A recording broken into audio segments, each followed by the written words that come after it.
So once again welcome back to CS rocks 2.0. അപ്പോൾ എല്ലാവർക്കും സുഖമെന്ന് വിചാരിക്കുന്നു. നമുക്കറിയാം ഇന്നലെ റോക്കി ഒരു വാക്ക് തർക്കത്തിൻ്റെ പേരിൽ ഷിജോനെ അടിച്ചൊരു എവിക്റ്റ് പുറത്ത് പോയ കാര്യങ്ങളൊക്കെ നമുക്കറിയുന്ന കാര്യം തന്നെയാണ്. പക്ഷേ അതിന് സൈഡ് എഫക്റ്റ് ആയിട്ട് ഷിജോയ്ക്ക് നല്ലപോലെ താടിവേദനയൊക്കെ ഉണ്ടായിരുന്നു. എന്നിട്ട് ഡോക്ടറെ കൺസൾട്ട് ചെയ്യുകയൊക്കെ ചെയ്തു. എന്നിട്ട് ഒരു പെയിൻ കില്ലർ കൊടുത്തിട്ട് അത് കഴിച്ചിട്ടാണ് കടന്നുറങ്ങിയത് ഇന്നലെ രാത്രി. പക്ഷേ ഇന്ന് രാവിലെ എണീറ്റിട്ടും ആ വേദനയ്ക്കൊന്നും ഒരു കുറവുമില്ല, നല്ലപോലെ വീങ്ങിയിട്ടുണ്ട്. നല്ല വേദനയാണെന്ന് വെച്ചാൽ നല്ല വേദന, പല്ല് തേക്കാൻ പോലും പറ്റുന്നില്ല. രാവിലെ തന്നെ പറയുന്നുണ്ട് ക്യാമറ ചെന്നിട്ട് എനിക്ക് പറ്റുന്നില്ല, ബിഗ് ബോസ് എന്നെ മെഡിക്കൽ റൂമിലോട്ടൊന്ന് വിളിക്കണമെന്നൊക്കെ പറയുന്നുണ്ട്. പിന്നെ കണ്ടസ്റ്റൻസ് ബാക്കിയുള്ള ഹൗസ് മേറ്റ്സ് നല്ല ആൾക്കാരായതുകൊണ്ട് തന്നെയാണ് നല്ല ഫുഡ് ഉണ്ടാക്കി കൊടുക്കുന്നുണ്ട് ഷിജോയ്ക്ക്. മീൻസ് ബാക്കിയുള്ള കണ്ടസ്റ്റൻസ് ആണെങ്കിൽ ഇങ്ങനെ ചെയ്യുമെന്ന് അറിയില്ല കേട്ടോ.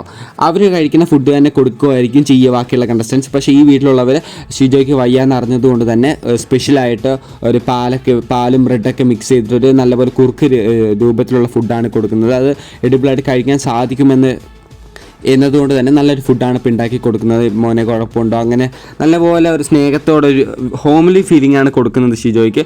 പക്ഷേ ഇപ്പോൾ കിട്ടിയേക്കുന്ന ന്യൂസ് എന്ന് പറഞ്ഞു കഴിയുമ്പോൾ ഷിജു ഇപ്പോൾ ഒരു മേജർ സർജറിക്ക് വേണ്ടി പുറത്ത് പോകേണ്ടി വരും. എന്നിട്ട് സർജറി കഴിഞ്ഞിട്ട് കുഴപ്പമൊന്നും ഇല്ലെങ്കിൽ തിരിച്ച് വരും, അല്ലെങ്കിൽ ഭയങ്കര റെസ്റ്റ് എടുക്കണം, ഒരുപാട് ദിവസം റെസ്റ്റ് എടുക്കണം. അങ്ങനെയൊക്കെയാണെന്നുണ്ടെങ്കിൽ ബിഗ് ബോസ് വീട്ടിലേക്ക് തിരിച്ച് വരത്തില്ല എന്നാണ് പറയുന്നത്. അതുകൊണ്ട് തന്നെയാണ് ഇപ്പോൾ കുറേ പേര് പറയുന്നത് ഷിജു എവിക്റ്റായി പുറത്ത് പോയിട്ടുണ്ടെന്നൊക്കെ.